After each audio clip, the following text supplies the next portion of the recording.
രണ്ടാം വർഷം ഭൗതികശാസ്ത്രം അധ്യായം 5 മാഗ്നറ്റിസം ആൻഡ് മാറ്ററിലെ വിവിധ പാഠഭാഗങ്ങളാണ് ഇന്ന് നാം പഠിക്കുന്നത്. Magnetism and Gauss's law, the earth magnetism, magnetization and magnetic intensity തുടങ്ങിയ പാഠഭാഗങ്ങൾ നമുക്ക് നോക്കാം. Gauss's theorem in magnetism. ഒന്നാം അധ്യായത്തിൽ ഇലക്ട്രോസ്റ്റാറ്റിക് ഫീൽഡുമായി ബന്ധപ്പെട്ട് ഗൗസസ് തിയറം പഠിച്ചത് ഓർമ്മയുണ്ടല്ലോ.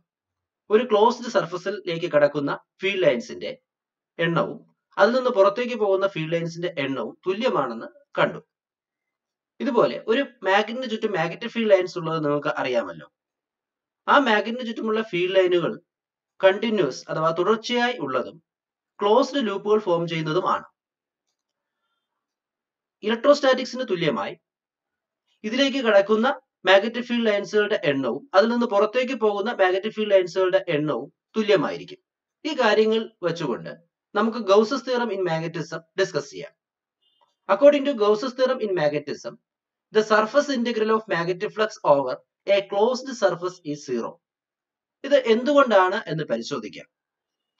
മാഗ്നറ്റിക് മോണോപോൾസ് ഇല്ലാത്തതാണ് Gauss's theorem in magnetism form ചെയ്യാനുള്ള കാരണം. അതായത് മാഗ്നറ്റിക് മോണോപോളുകൾ എക്സിസ്റ്റ് ചെയ്യുന്നില്ല. ഏറ്റവും ചെറിയ മാഗ്നറ്റിക് എലമെന്റ് എന്ന് പറയുന്നത് ഒരു ഡൈപോൾ അല്ലെങ്കിൽ കറണ്ട് ലൂപ്പാണ്. അതായത് ഒരു മാഗ്നറ്റിക് ഫീൽഡ് മിനിമം പ്രൊഡ്യൂസ് ചെയ്യുന്നതിന് ഒരു കറണ്ട് ലൂപ്പ് അത്യാവശ്യമാണ്. ഇതാണ് ഗൗസസ് തിയറം ഇൻ മാഗ്നറ്റിസം എന്ന് പറയുന്നത്.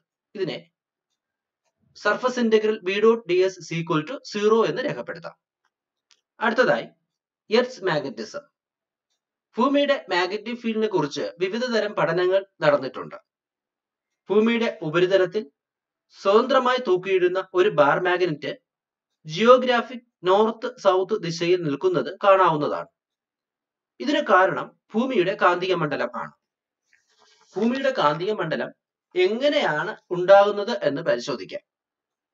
The magnetic field of Earth is due to electric currents produced by convective motion of metallic fluids consisting mostly of molten iron and nickel in the outer core of the Earth. This effect is known as dynamo effect. നമുക്ക് ഭൂമിയുടെ magnetic ഫീൽഡിനെയും representation ചിത്രത്തിൽ കാണിച്ചിരിക്കുന്നു. എന്താണ് geographic Meridian എന്നും magnetic Meridian എന്നും പരിശോധിക്കാം. The vertical plane passing through the geographic north and south pole is called geographic meridian. അടുത്തതായി magnetic Meridian എന്താണെന്ന് നോക്കാം. The vertical plane passing through the magnetic north and south pole is called magnetic meridian. ഇതിന്റെ ചിത്രത്തിൽ നിന്ന് നിങ്ങൾക്ക് മനസ്സിലാകുമല്ലോ. അടുത്തതായി elements of earth magnetic field ഏതൊക്കെയാണ് എന്ന് പരിശോധിക്കാം. The quantities which are required to specify the magnetic field of the Earth completely are called magnetic elements of Earth. They are declination, dip or inclination, horizontal intensity. എന്താണ് declination എന്ന് പരിശോധിക്കാം. ഒരു സ്ഥലത്തെ geographic മെറിഡിയനും magnetic മെറിഡിയനും തമ്മിലുള്ള കോൺ അളവാണ് magnetic declination എന്ന് പറയുന്നത്. അതായത് the angle between geographic meridian and magnetic meridian of the Earth is called declination or angle of variation. The angle of declination varies from one place to another on the surface of the Earth. Lines joining points of equal declination at different places are called isogonic lines. Lines joining points of zero declination are called agonic lines. Dip or inclination.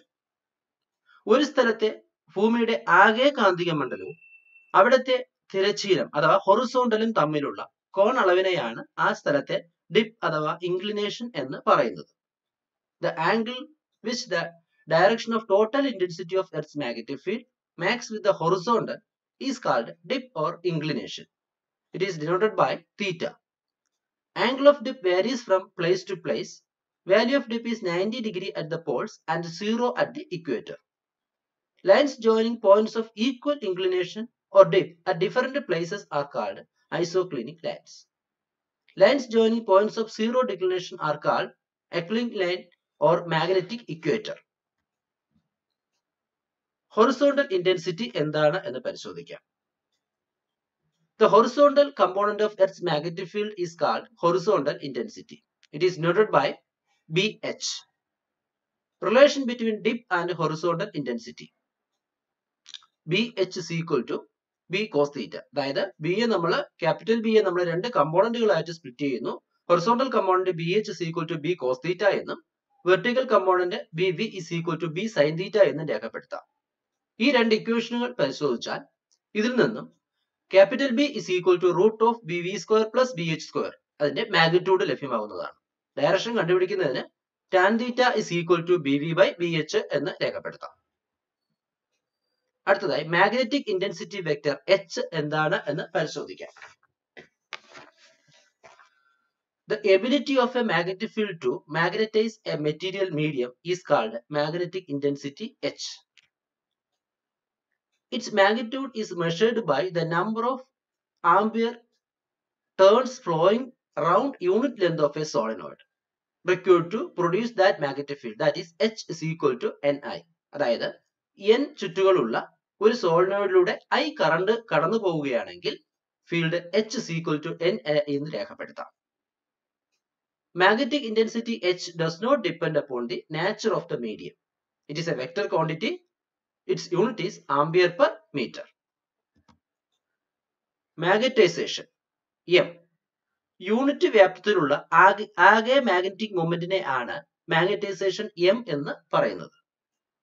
അതായത് when a material medium is placed in a magnetic field, it gets magnetized. The magnetic moment per unit volume is called magnetization M. Capital M is equal to magnetic moment per volume.